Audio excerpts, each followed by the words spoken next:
هۆی ڕوخانی ئەم ئیمارەتە هۆی ڕوخانی ئەم ئیمارەتە بۆ ئێستای ئێمەش مهمە چونکە ئیسلامیەکان و ئەلمانیەکان کە باسی ئەم ئیمارەتە ئەکەنەوە هەردووچیان شدە دەنەوە بە ناوچەوانی یەکترە کە ئەمە سەبەبی چییە کە گۆڕاوە یەکێک لەوانەیە کە ئەڵێن سەبەبی ڕوخانەکەی ئەوەیە ئەڵێ لەبەرەوەی مەلای خەتەیە کە مەلایەکی خاوەن نفوز بووە لە لای میر محەممەدی سۆران فتوای دەرکردووە کە دژایەتیکردنی دەوڵەتی عوسمانی جائز نییە هەر کەسێ بیکە تەلاقی ئەکەوێ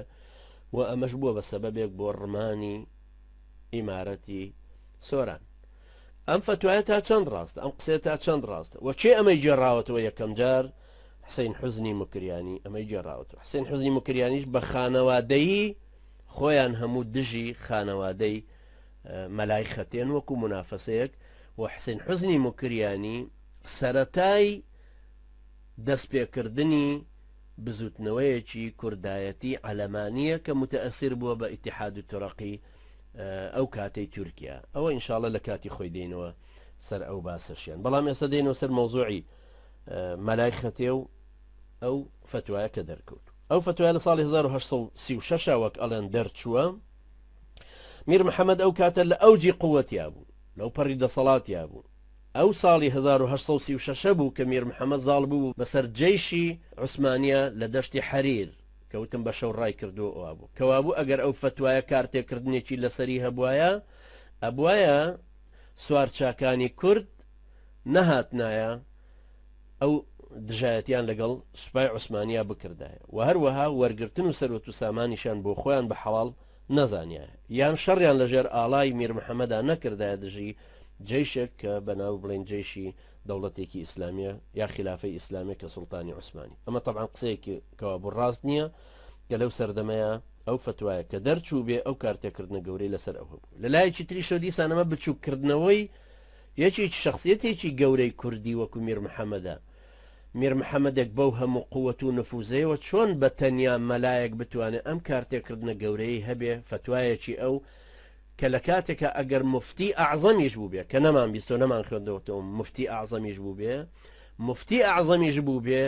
مەلایەشی تر هەرە توانرێ مەلایانی ترە توانن مفتی تر بەرامبەر فتواکەی ئەو ڕابوەستنەوە چونکە ئەزانن کە ئەم ئیمارەتە کوردیانە سربەخۆیی خۆیان کە پاراستووە عەقدێکی شەرعی بووە لە نێوانی ئیمارەتە کوردیەکانە لەگەڵ دەوڵەتی عوسمانی کەوابوو دەوڵەتی عوسمانی لە تەرەفێک ئیمارەتە کوردیەکان لە تەرەفێکی تر عەقدێکی شەرعی لە نێوانیان هەیە ئێوە ئیستقلالێتی خۆتانە پارێزن مقابلەوەی کە وەلای خۆتان بەم دەوڵەتە ئەدەن ئێوە ناچنە ژێر ڕکێفی ڕووسەکان ناچنە ژێر ڕکێفی قاجاریان سەفەویەکان کە شیعی فارسن ئێوە مادام لەگەڵ دەوڵەتی عوسمانی ئامێنەوە ئەو زەریبەش کە لەسەر مەمالیکەکان دروست بووە مەملەکەتەکانیان ئیمارەتەکان ئەدرێتەوە بە ئەستانە کەوابوو ئەمە ئەسڵن خۆی کە عەقدێکە کەس ناتوانێت ئەم عەقدە هەڵوەشێنێتەوە ئیلا ئەبێ مبررێکی هەبێ کە مادام دەوڵەتی عوسمانی نەیتوانیوە یان ویستوێتی ئەم ئیمارەتە هەڵوەشێنێتەوە هجوومی بێنێتە سەری ئەو کاتە مەلای خەتێ ناتوانێت ئەو فتوایە بدات چونکە دەیان مەلای تر لێ ڕاستە بنەوەڵێن نا ئیمارەتەکە کیانی ئیمارەتەکە و سربەخۆیەتەکەی بە تەکید شتێکی شرعي بووە وەش کتێبێکە طبعاەوەش مۆزوعەکە لە کتێبە شەرعی و فقهیە قەدیمیەکانیشە باس کراوە هەروەها لە کتێبی تازەشە هەیە وەکو ئوسول الفکر الئیسلامی کە محەممەد فتحی عوثمانە میسریە چاپی کردووە لە هەموو کتێبێکە هەیە کە ئەساسی بەیعەت بۆ ئەمیرێک بۆ خەلیفەیەک بۆ دەسەڵاتدارێک سوڵتانێک چۆن دائەنرێ کەوابوو دەوڵەتی عوسمانی لەو فترەیە کە ویستوێتی ئەوە بکە لەبەر ئەوە نییە کە مەلای خەتێ ئەو فتواییدا وەڕمانی ئەو دەوڵەتش بە سەبەبی ئەوە نەبوو ئەگەر ئێمە تەماشای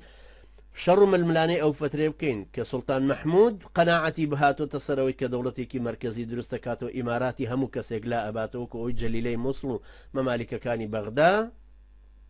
لە یەک کاتە ئەوان هاتوونەتە سەر ئیمارەتەکانی دەوروبەری سۆرانیش ئەوانی کەشیان هەموو لا بردووە ئەنجا بە شەڕ هاتوونەتەوە دەوروبەری ڕەواندز و میریان لەوێ محاسەرە کردووە کە میر لەوێ محاسەرە بووە ئەنجا دێتە سەر ئەو زمانەی کە ئایا ئەو فتوایە کارتێکردنێکی هەیە یان و ئەو فتوایە لە چ کاتێکا بەکار هاتوۆتەوە ئەگەر ئەو فتوایە ڕاستە و تەمان ئەگەر مسلمەن سلمانمان کە بڵێ ئەو فتوایە ڕاستە و دەرچووە بەڵام ئایا بۆچی 4 مانگی بەسەرا تێپەڕ بۆ ململانەیەکی زۆر و شەڕێکی زۆریش کە کراوە میر محەممەد کردوێتی بەرامبەر جێیشی عوسمانی و شکاندوشیەتی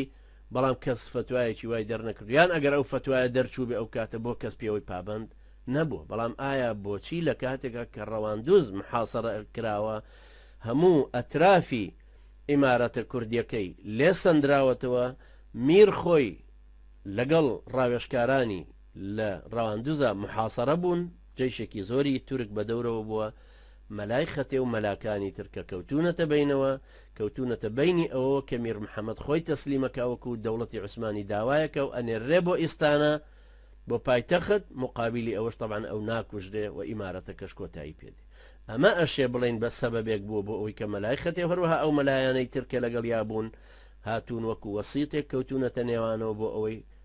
میریش و ناوچەکەش بە هەمان شێوە ڕزگار بکرێت نەک لەوەی کە ئێستا هەندێک کەس بیانەوێت کابرا کتێبێکی نووسیوە ناوێ علیسیدۆیە کابراایەکی هەر کوردە بڵین بەڵام دوایی بوو بە مستەشاری مەلیک حوسین لە ئوردون نازانم چەندی بە چەندە لە چۆ بۆ شۆ گەڕاوەت و ڕۆیشتەوە بێت طبعا ئینکاری ئەوەش ناکرێت کە کوردەکان لە ئوردون کارتەکردنیان هەیە و جەمعیاتی خۆیان هەیە و ڕۆڵێکیان هەر هەیە لەبەرەوەی ئەوان وەکو کورد وەکو جەماعەتێکی کوردی و حرەکەتێکی کوردی حرەکەت ناکەن ئەوان وەکو خانەوادەیەکن چۆن پیانەڵەن ئەلبەیت الکوردی هەروەکو کە لە لوبناانە هەندێک کەس هەیە ئایلەی بەرازی هەرپیانەوترێ البەیت الکوردی بەڵام کارتێکردنیێکیان هەندێکیان هەر نیانە لەسەر هیچ ڕوتێکی سیاسی و هەندێکی تریشان هیانە لە لوبناانە باعتیبار لوبناان بارودۆخێکی تایبەتی هەیە بەڵام کابراایکی وەکوم علیسیدۆیە کە باسی ئەو فتوایە کە ئەڵێ شتێکی زۆر ناخۆشە بەڕاستی کە ئینسان ئەو کەسانی کە بە دووی تاریخی کوردیە ئەڕۆنۆ سەیرەکەن ڕیجال الدین تەوەنە وایە ناوەنە ڕیجال الدین کارتێکردنێکی بەردەوامیان لەسەر سیاست مەدارانی کورد هەبووە کە تەنانەت ئاوە بە شێوەیەکی پڕمە ئەسات توانیویانە کارتێکردنیان لە نەمانی ئیمارەتێکی کوردی وا بە قووەتا هەبێ کە ئەمە بەڕاستی هەر متەئسر بوونە بە دیدێکی غەربی چونکە تەوانم علیسیدۆ خۆی خریجی جامعی ئەمریکی بەیروتە جامعی ئەمریکیش ئەسڵەن جامعەیەکی پرۆتستانتیە کە ئەمریکایەکان کاتۆلیکەکان دروستیان کرد لە بەیروتە و دوایی بوو بە جامعی ئەمریکی ناوی جامعی ئەمریکیان جا فەرعێکیان لە قاهرە کردوتەوە پاریش فەرعێکیان لە سلێمانی کردوتەوە کە بەتەمان لە ماوەی 2 ساڵە پێ بگا و 300 قوتابی بۆ وەرگیراوە ئێستا بەرحاڵ خریجی ئەو جامعانەیە و تەسەور و دین و تەسەوراتی هەروایە و ئەو کە بەلایەوە ڕیجال الدین هەیە و ڕیجال السیاسە هەیە و طبعا شتێکم مخالف بە ئیسلامە ئیسلام لە ئەسڵە خۆی دین و دەوڵەت لە یەک کەسا کۆ بێتەوە یعنی یەکێکی وەکو میر بەدرخان کە دوایەی خوێنین ئینشاڵڵا میر بەدرخان هەر میرە بەڵام شخصیەت و نفوزێکی بە قووەتی هەیە کە ئیسلامیە ئەمیرێکی ئیسلامیشە کەسێکیش ناڵێ ئەوە دەسەڵات و نفوزی سیاسی لای ئەو دەسەڵات و نفوزێکی ڕۆحی لای یەکێکی تر هەروەکو لە ئەوروپایە دین و دەوڵەت لێک جیاکرانەوە بە سەبەبی ئەوەی کە لە مەسیحێتەکە هەر لە سەرەتاوە وتیان ئاعطی لقەیسەر ما لقەیسەر واعطی لله ما لله واتە ئەوەی کە هی قەیسەرە بیدەرەوە بە قەیسەر و ئەوەی هی خوای گەورە بیدەرەوە بە خوای گەورە و طبعا شتێکی بەڕاستی قسەیەکی تووڕەهاتە و کارتێکردنێکی ئەوەیە کە مەسیحەکان لەو سەردەمە ئەچەوسێنرانەوە لە سەرەتای دوای سەیدنا عیسا سەلامی خوای لێبێ لەو سەردەمانێک کە هەندێک لەوانەی تری لە ئەتباعەکانی شەهید بوون هەتا ساڵی 335 زاینی کە مؤتەمەرێکی گەورە ئەژیرە جا ئەوان پێڵن مەجمەعی مەسکونی یعنی مؤتەمەری عالەمی لە شوێنە کە پێوترە نیقیە دوای ئەوەی کە قوستنطین مەلیکی ڕووم ئەبێ بە مەسیحی چەسانەوان لەسەر هەڵەگرێ مؤتەمەرێکی گەوریان بۆ جێڕێ لەویا بۆ یەکەم جار بڕیارە دەن کە 4 ئینجیلەکە اعتراف پێکەن و دەسەڵاتی قەیسەریش بە دەسەڵاتێکی دنیایی ئەناسێنن ئەی شەرعێنن دەسەڵاتێکیش بۆ پاپا ئەلەم شێوەیە کە ئەوروپا ڕۆژ ئاوە بە شێوەیەکی گشتی لەسەر ئەوەن کە دەسەڵاتی دنیایی یەکێکە دەسەڵاتی دینیش یەکێکی ترە ئەمەشە کە کارتێکردنێکی سلبی کرد لە دروستبوونی ئەو بزاوانەی لە وڵاتانی مسلمانانە کە ئەڵێ دین شتێکە و سیاست شتێکی ترە ئەژینا لە ئیسلامە شتیوە هەر نەبوو چونکە پێغەمبەر عەلەیهی سەڵات وسەلامی ئێمە هەمویان هەر پێغەمبەری ئێمەن بەڵام سەیدنا محەممەد عەلەیهی سەڵات وسەلام وەکو سەیدنا عیسا نەبوو سەیدنا محەممەد دەوڵەتێکی دروست کرد لە مەدینە خۆشی بوو بە سەرۆکی دەوڵەتەکە لە دوای خۆشی ئەبوبەکر و عومەر و عوثمان و عەلی و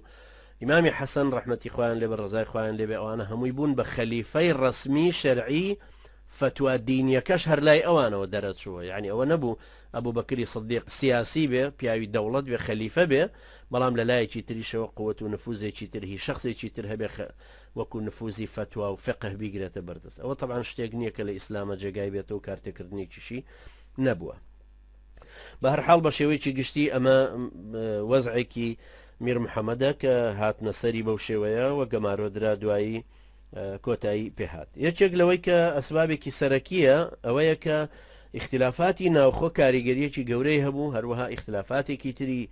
نێودەوڵەتی کە تەسیری هەبوو، هەروەها زیندووبوونەوە و گەشتبوونەوەی دەوڵەتی عوسمانی و خاوەن نفوز بەوەی دوای ئەوەی کە ئینگلیزەکان هاتنە پشتی و وایان کرد کە محەممەد علی پاشا نەیە بەرەو ئەستانە و بیجێڕنەوە بۆ میسر و یارمەتی سوڵتان مەحمودی دووەم بدەن مادام کۆمەڵێک اتفاقاتیان لەگەڵا ئیمزاکە کە نفوزێک بدەنەوە بۆ ئەوەی بتوانێت دەسەڵات بگرێتە بەردەست و بتوانێت ئەو ئیمارەتانش بۆ خۆی لا ببە، چونکە ئەوروپاییەکان واتە فەڕەنسا و بریتانیا و ئەڵمانیاش لە دواییە هەمویان لە نفوزی ڕوسیەکانە ترسان. تەواو مەترسی ئەوان هەبوو کە ڕوسیەکان دێنە ناوچەی کوردیەکانەوە فعلەن قەیسەری ڕووس بڕیاری دابوو کە 100,000 پارچە ئاڵتون تەرخان بکرێ بۆ دروستکردنی ئەو سوپایی کە ئەو کابرایە بڕیار بوو دروستی بکە. لەبەرەوە یعنی شتێک نییە کەم احتیمامی پێ درابێ، احتیمامێکی زۆری پێدرا و نفوزێکی زۆر گەورەشی هەبوو، کارتێکردنێکی گەورەشی هەبوو لەوەی هەر عەلە لەقەل کوردەکانیان وا لێکردنێنەوە بە گشت هیچ میلەتێکی تران لاشەڕ کران بۆ ئەوەی کە زۆر بە ئاسانی ڕوسیەکان بتوانن بێنە کوردستان و بێنن نفوز بێنە جنوبی تورکیای ئێستا بڵین، بێنە ئەو شاران بێنە شاری بایەزید. کارتێکردنێکی گەورەی هەبوو لەوەی کە کوردەکانیان لاشەڕ کرد بەو شێوەیە. بەڵام کوردەکان لە هەمان کاتیشا کەوتنە ژێر ئیدعای بەریتانیەکانەوە کە کورە نەکەن بە قسەی ڕوسیەکان بکەن دوایی عوسمانەکان دوای لێتان خۆش نابن، عوسمانەکان ڕاستە بنەوە بۆتان دوای لێتان خۆش نابن، هێرشەکەنەوە سەران. ئەوەش دیسان وایە کرد وەکو تاریخی هەر کەسێک کە ئەو تاریخی نووسیوە لەو فترانێ باز لەوە کاتەوە لە میرە کوردیەکان لە هەمان کاتە یارمەتی ڕوسیەکانیشیان وەرگر بەڵام نەیانوێرا بە ئاشکرا هیچ شتێ بەرامبەر بە سوڵتانی عوسمانی بکەنەوە بۆ ئەوەی یاخیبوونێکی دینیش نەبێ بەرامبەر بە دەوڵەتێکی شەرعی ئیسلامی کە هەیە لە قازانجی کوفرێکی ڕووسی کۆتایی پێبێ کە محاربە دژایەتی دەوڵەتی عوسمانیەکە. بەڵام بە تەئکید ئەبێ ئەوانە هەمووی بخوێنینەوە کە کاریگەری هێزە نێو دەوڵەتیەکان لەسەر ئەو ئیمارەتە کوردیانە چەند هەبوون، بەڵام ماهیەتی ئیمارەتە کوردیەکان بۆ ئێمە مهمە کە ئیمارەتە کوردیەکان بریتی بوون لە دەسەڵاتێکی سیاسی عسکەری کوردی و لە هەمان کاتە دەسەڵاتێکی شەرعی دینی کە لەگەڵیانە هاوکار بووە بەیعەتی پێداون. جا ئایا شێخی طریقە بووبن یان ئەو مەلایانەی کە لە دەوروبەریان بووبن ناشبێ بە تەنیا ڕێگا بدەین یەکێکی وەکو حسێن حوزنی مکریانی و پاشان ئەلمانیە کوردیەکان جەلدە لە ئێمە بدەنەوە پێی بڵێن بە فتواکەی ئێوە بوو کە دەوڵەتی کوردی ئێمە ڕووخە. ئەگەر وایە تەنها یەک مەلایەک ئەمەی کردووە ئەم غەڵەتە گەورەیە بۆ ئەچێتە سەر هەموو مەلاکانی تر. ئەگەر غەڵەت هی مەلایە ئەم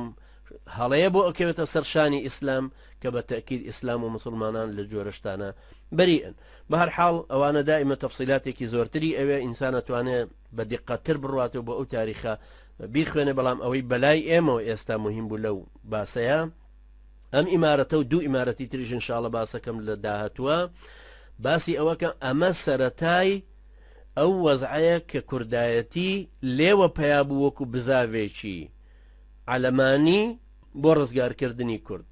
لە دوای ساڵی 1970 کە دوای ئەویش ئینشاڵڵە باسەکەین. بەڵام ئەمە ئەهەمیەتەکەی ئەوەندەیە کە ئاڵلقەیەکە